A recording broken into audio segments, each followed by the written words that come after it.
Hey guys, we are going to be continuing on the Is It Good series, and this is kind of the spiritual successor to the Why the Pros Play. We take competitive players as well as their main heroes or heroes that they play a decent amount on, and we collect them together. We take them in games where there's at least something to give up if you lose, usually prize money, some cases just bragging rights, and our goal is to break down their gameplay and explain is it good. For the most part, these are going to be good. We're grabbing competitive players who are putting their builds on the line to win something, so they better be good or else they don't deserve to be here. But at the same time, they may have things that are a little bit disagreeable. For example, today we're going to be looking at Svampgroot. And Svampgroot is a assassin main who has played in other roles in the past. We've seen Swamp in the support role in the past as well.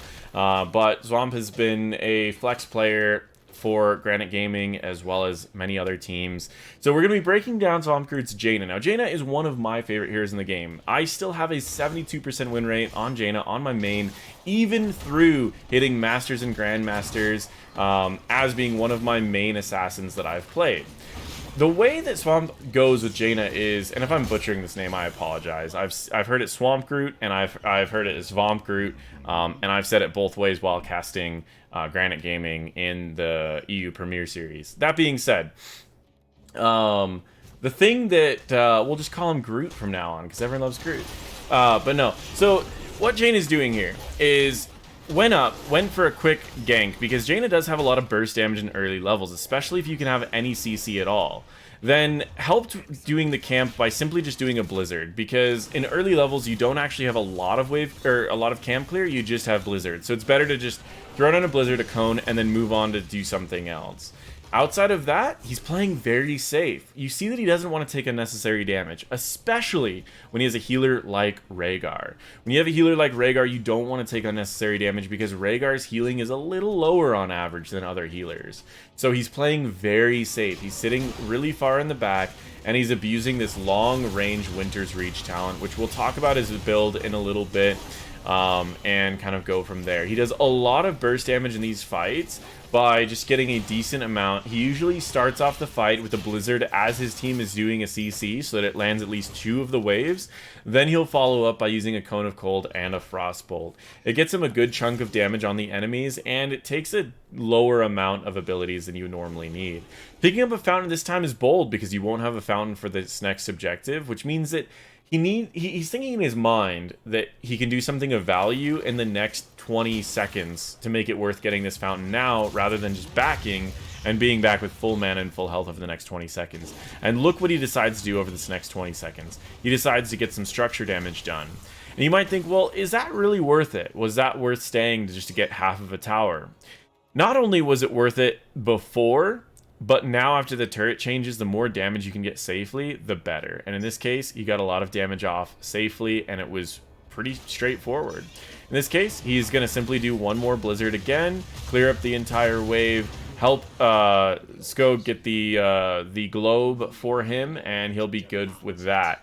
Now, he's not getting the globe quest, though, so let's talk a little bit as this fight kind of just goes in favor of the opposing team because his team doesn't rotate down. Not his team's fault. It's all calculated on this map. You always look at your power spikes and try to determine when your power spikes are. That being said, let's talk about this build a little bit. He decided to go with Winter's Reach. Winter's Reach increases the range of your Frostbolt. We've seen this talent in the past in the competitive scene, usually to counter very long-range heroes, usually ones that are less mobile. So this is a very common pick when you were going in Sergeant Hammer. You would use this talent, drop down a W, and you do a decent chunk of damage to someone. In this case, the reasons he took this talent, I'm a little unsure of. It could be that he's going against a Chromie who's very long range. It could simply be that he wants to stay at a very comfortable range and never have to worry about getting hit by Mosh Pit, because that is something that he's expecting. And he does play rather safe this game, so it could just be that he likes that safer playstyle.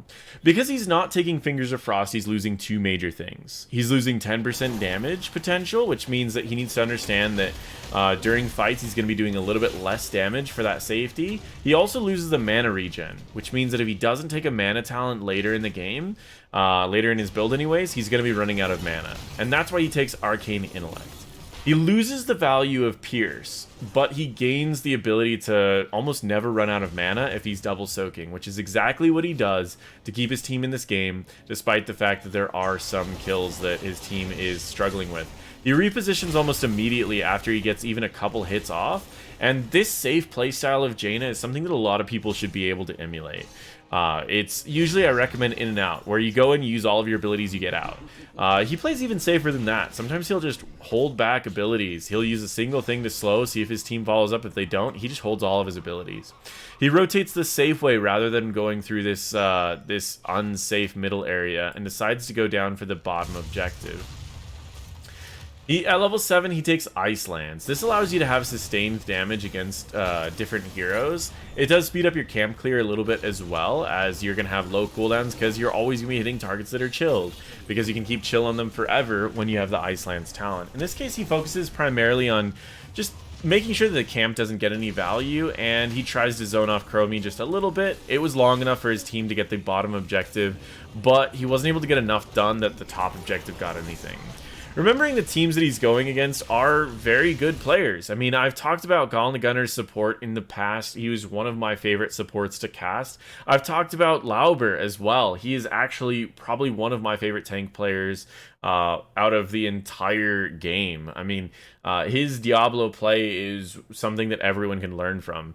Dino is a streamer that is a very solid assassin player, so he's going against a lot of players he needs to play safe against, and they will destroy tanks if given the opportunity. So it's not that he's playing uber safe purely because he's like just too timid. He's playing safe because he is a consistent player. He wants to have that consistency in his games where even if his team starts getting behind, he still is doing a lot of damage.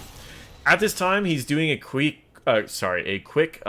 estimation to see what he needs to take at this level. Against ETC, ring is not bad. You can always ring and at least guarantee a root on the Mosh. This is a hard target to hit with, and can always just pop unstoppable and immediately get out. She's gonna be too far away to hit with ring.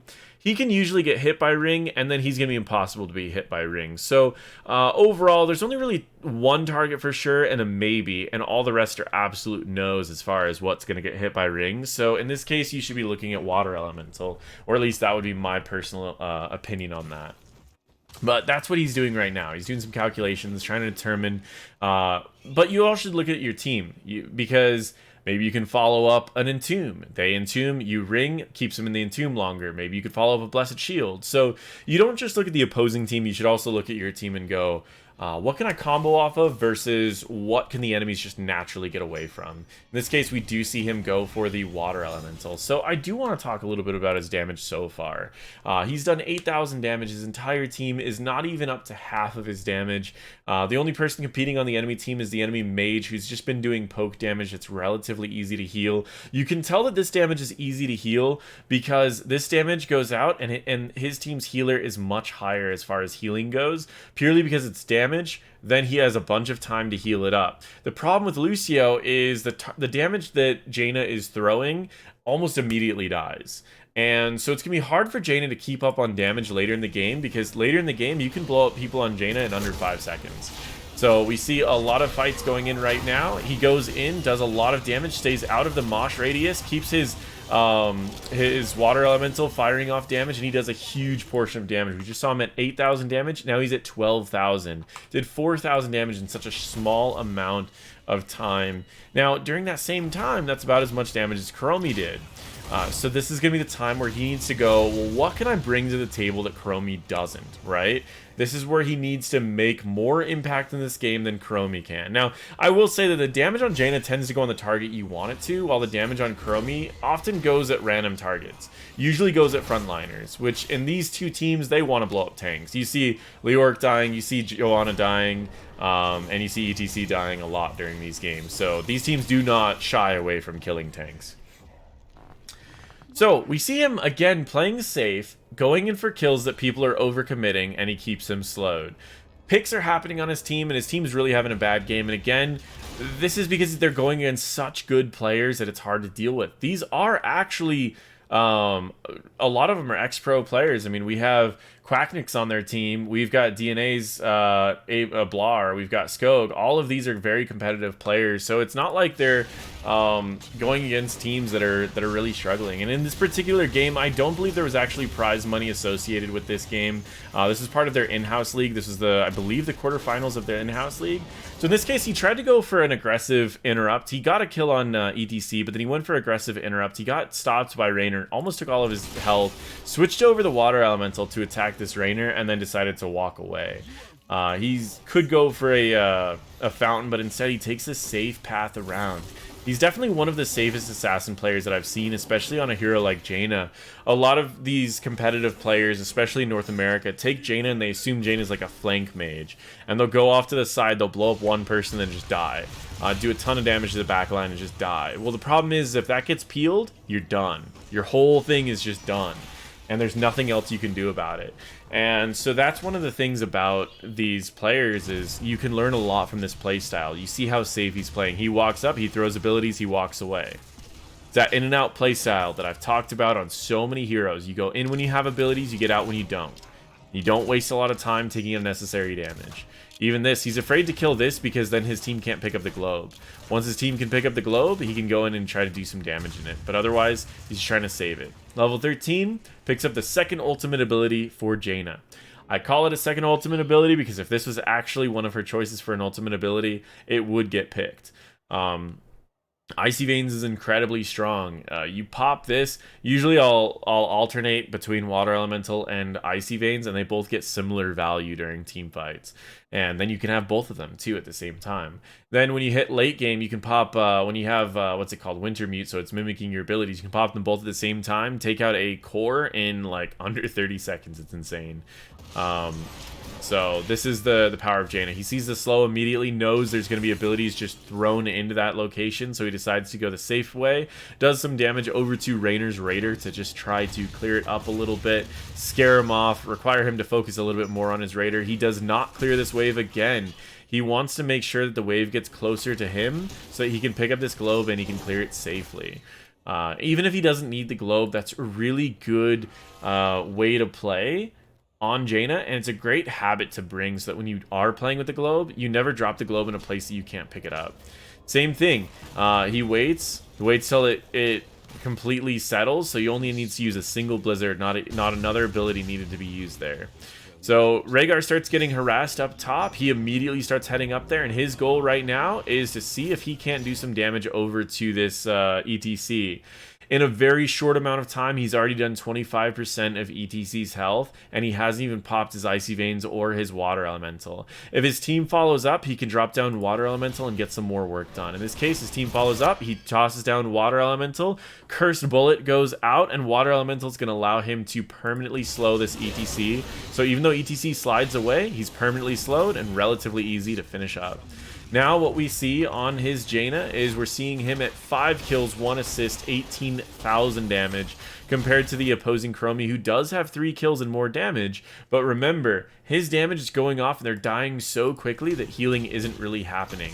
He does a lot of damage here, pops Icy Veins so he can kill it faster, and then he immediately goes and starts taking the safe path down to bottom lane. He knows his team can finish off boss, and he doesn't want to lose this bottom lane.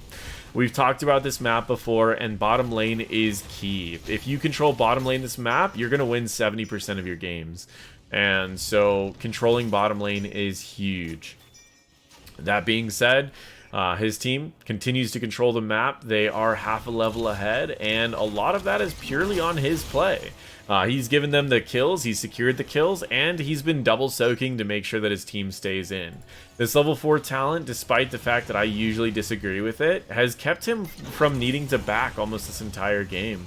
He just continues to go from bot to mid to bot to mid, and he doesn't really have any major issues. He does throw out a lot of damage. You can see that he's stepping back because he doesn't know if the slide is going to come through and then the mosh. And then right as he sees the animation for the mosh, he just stays right at the edge of the range and he decides to finish off the moshing ETC. At this point, it's a great opportunity for him if he wants to change the attack of his ult over to the Malthael so that he can chase down the Malthael wherever he goes. Now, the Malthael does have inevitable end to remove the slow once, but he can quickly reapply it by just auto attacking with Water Elemental. Or he could decide to slow down the Lucio a little bit so it reduces the healing that's going out on the targets that he wants it to, because Lucio needs to be worried about repositioning in order to heal everyone he wants to. All of those are options. He decides to go for the Malthael. Once the Unstoppable ends, the healing or the chill gets reapplied, and he's able to quickly take out that target. And he took him out just in time so that his Rhaegar wasn't able to be taken out there. He then walks away. He has no abilities left. He's already used Icy Veins to take out the ETC. He used Water Elemental to take out the Malthael, and he has no need to continue staying in that fight. And that's another thing too, is he knows exactly when to get out of fights. He knows which fights he shouldn't take. He left the boss just right after his Icy Veins ended, as well as just in time for him to save bottom lane.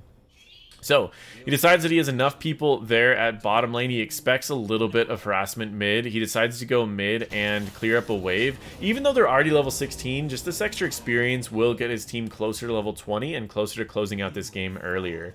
Despite the fact that they've had leads, they're actually even on the objective, which is why this map's always a tricky one. The objective doesn't give experience, so their team decided to give up some of the earlier objectives so they could get an experience lead. Now they're finally catching back up as far as the objective goes. And in this case, they should be trying to get... And he checked... This is another reason why maybe he took this Q talent, is he was able to check this bush with his Q, and that made it to where he revealed the ETC that was trying to gank, ambush him anyways, and he revealed him, was able to just walk away. And he does have his improved ice block available now, which will be a great talent because of Last Rites. Another reason he probably went for Water Elemental among all of the other reasons is that the faster you complete your ice block, or the better against heroes with like Last Rites or Pyroblast, and it's easier to complete it with Water Elemental than it is with Ice Block. I generally can get Ice Block done before level 11 if I have before level 13 if I have Water Elemental, and I can generally get it done after level 16 if I have Ring. So in this case, he could immediately pop Water Elemental if he wants to scare them off, or he could save it for a team fight and simply just use a Blizzard on this wave and force the objective, or this thing to start shooting at them. All of those are definitely options. He doesn't need to pop Water Elemental here. Skog is already going in, so he could actually go for a Water Elemental play if he wants to, but in this case he decides to just play it out a little safer.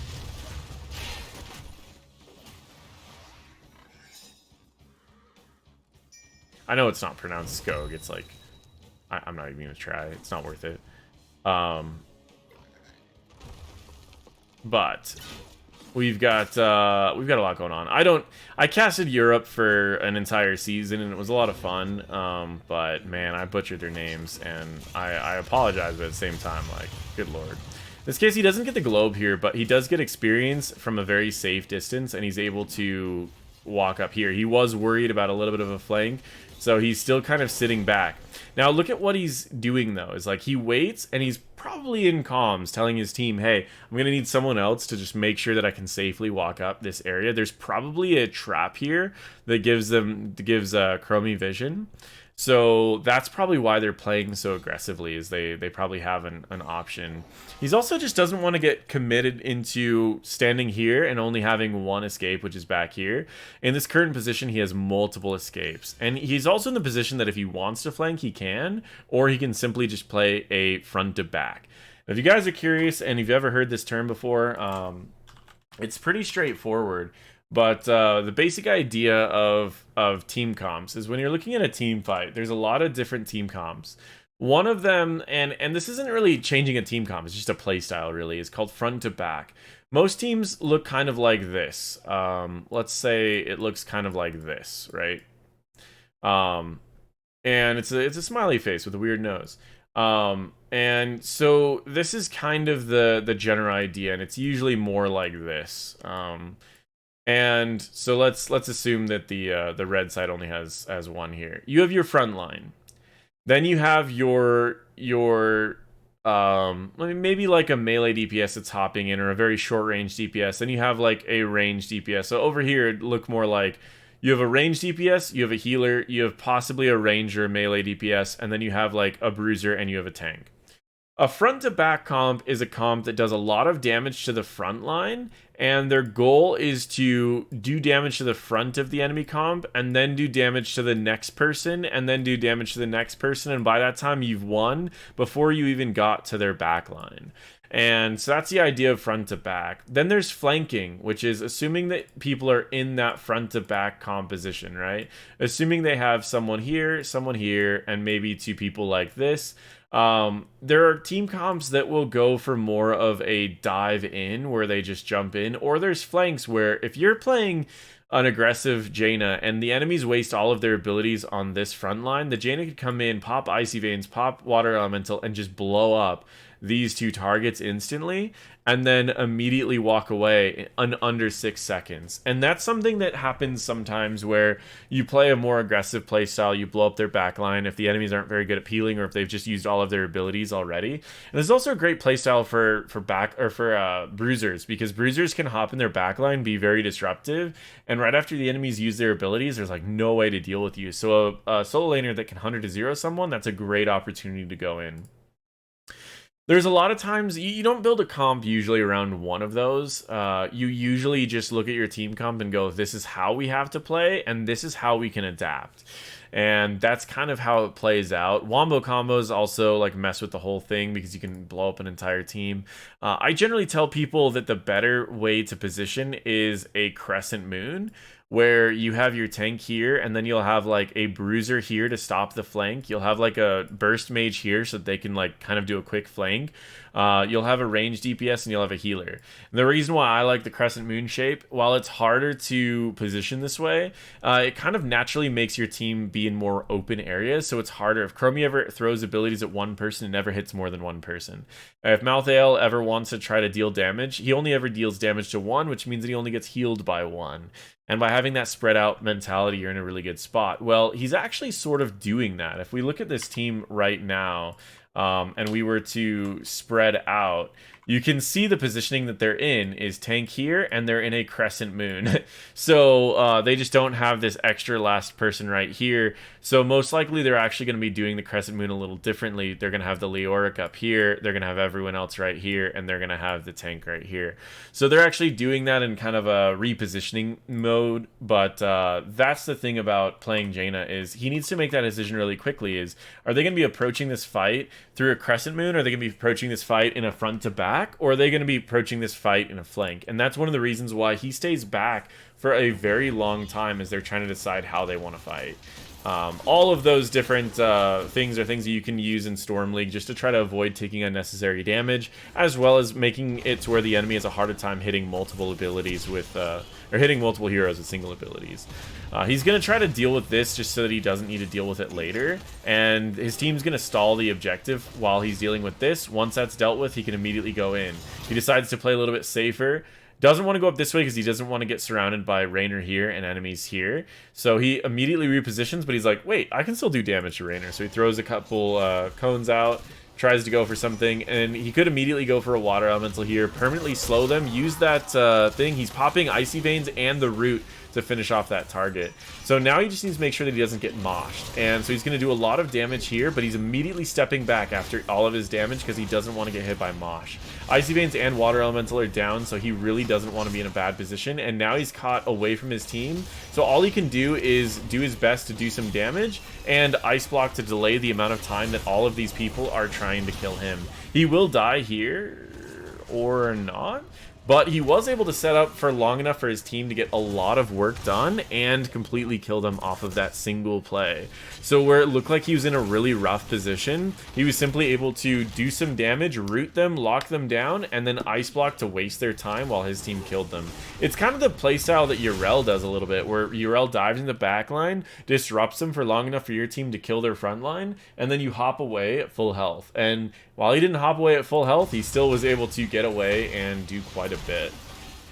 Despite the fact that he's missing a lot of his cones, which is something that I usually teach people to go with a different playstyle so you don't have that happen, he's doing a lot of damage in these fights. I mean, we can take a quick peek. He's still topping the damage out of his team. He's got 6 kills. Again, he's just struggling to beat Chromie, but Chromie's damage is chaotic. it's random. It doesn't always go where you want it to go. His damage is going exactly where he wants it on the targets that are often leading to him getting more kills. So this is where it's going to be very scary. At level 20, let's talk about his level 16. He does go with the root here. I've heard, and I've mentioned a lot of times that I like to go, if I'm going water elemental, I like to go with lowered armor because you're going to be permanently slowing people anyways. But I do like the chill when you're playing in these coordinated environments because you can follow up a root with another root, or you can follow up a stun with your root. You can lock people in Entomb a little bit longer, especially with the silence now. You can lock them in there just a little bit longer. There's a lot of reasons why it's a very powerful talent, and in this case, he is getting a ton of value out of it. Plus, things are dying very quickly, so he didn't really need the armor nor the Fingers of Frost, but I think if you're playing on your own, that may be better to go with that. So as far as this build, and we also have Wintermute that's doing a lot at level 20. So as far as this build, I'm going to ask you the question, is it good? I think in competitive, it brings him the tools needed to play safe while also still having that ability to set up and follow up for his team. If I was recommending in Storm League, I would still recommend going the standard build. Fingers of Frost, so you can do 10% more damage because your team's not going to be doing as much damage as they will be when you're playing with professional players, or at least ex-pros anyways. I would recommend piercing targets because you're not always going to have a gray main to do all the camps for you, and Pierce allows you to hit 2 targets while you're doing camps. And then finally, Ice Lance is what I still recommend even after all of its nerfs. I think this is perfectly fine, as well as this, followed up by, I would normally recommend armor because you're going to be having to do a lot of the work on your own. So if you're going to be needing to kill people on your own, having 10% extra damage here and 20% extra damage here, multiplicative damage bonuses would also be very beneficial to closing out kills earlier. And then finally, getting Wintermute. I love this talent. It's very, very powerful. It increases the cast range of Water Elemental by 50%.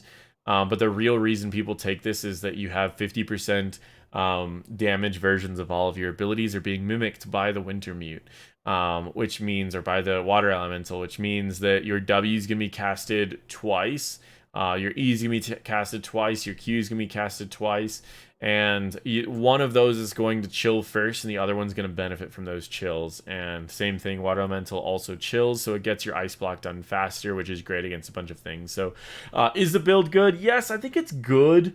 But as far as Storm League, I think there's a build that's a little bit more effective on your own. And I think this build he picked it just so that he could play safer. And that safeness is paying off when you're in this competitive environment.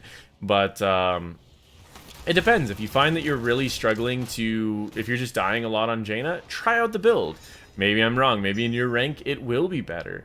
And I could definitely be wrong. In this case, we see them going for a little bit of an ambush, maybe going for someone, but they're probably going to approach from this side, or they're just going to give up this one because level 20s versus level 18s, they don't even want to risk it. The enemies are likely going for Boss because they knew that the blue team was going to be heading up there. Boss gets picked up immediately. They do reveal that bush, and so it ends up being a 5 damage for 4 there. And control of bottom is still on the side of Svampgroot's team. So this is a really solid game. Now, I do want to point out he did the thing that I've been recommending over and over and over. You auto-attack, you step back or step down to the side, so all of them move closer. Makes it easier to hit all of these with all of your abilities. Because if you don't do that, it's hard to hit with everything, especially on certain heroes that their abilities, AoEs, are a little bit smaller, like Junkrat. So always recommend that. He's able to take this camp relatively quickly. Again, would be a little bit faster if he did have the Pierce at this level as well as the 10% extra damage, but I'm not going to worry too much because he still takes the camp rather quickly. Now his team goes down to the bottom lane. They try to escort, but it's always difficult to escort, especially when you're going against like an ETC who can just knock them back, and a Chromie who can just slow everything down and poke them down. So overall, it's going to be very, very difficult to get through this.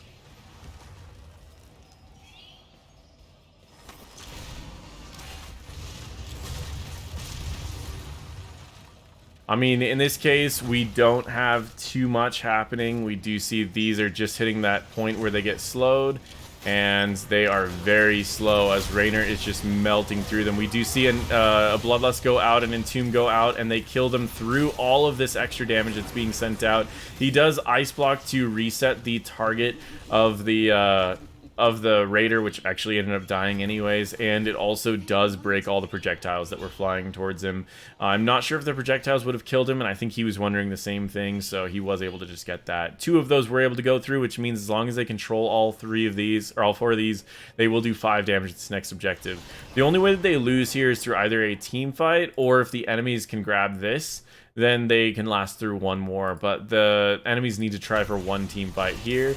So he decides, instead of going for this turn-in, he decides to take the team fight.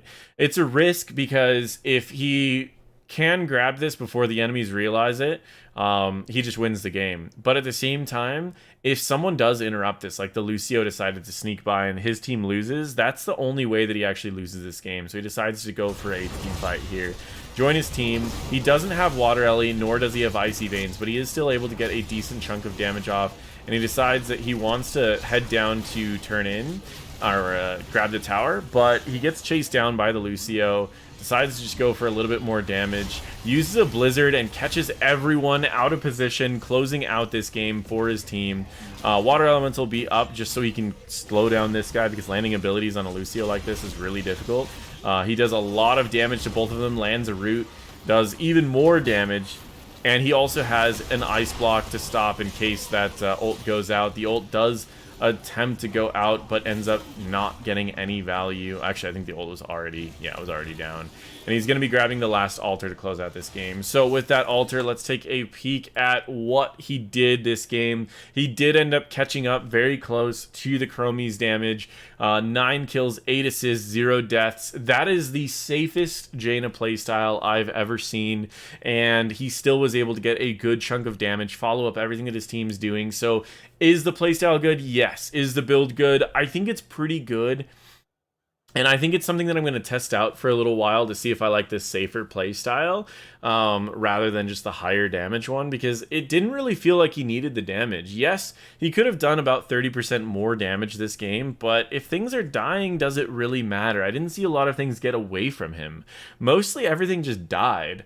So overall, yes, I think the build is good. I think the playstyle is great. It's definitely a unique Jaina playstyle that allows him to be a lot safer. It puts a lot less pressure on his healer, and it is definitely a playstyle that I think people should emulate. So overall, I think this is a solid option. Make sure to give him a follow on any of his social. If I can find his social links, they're going to be in the description. If I can't, throw them down in the comments down below. If I missed any of them, just let me know. But otherwise, this is Jaina, played by Svampgroot. Is it good? Yes. Thank you guys so much for watching, and feel free to check out any of my other videos. I do think this is a good playstyle to learn from, though.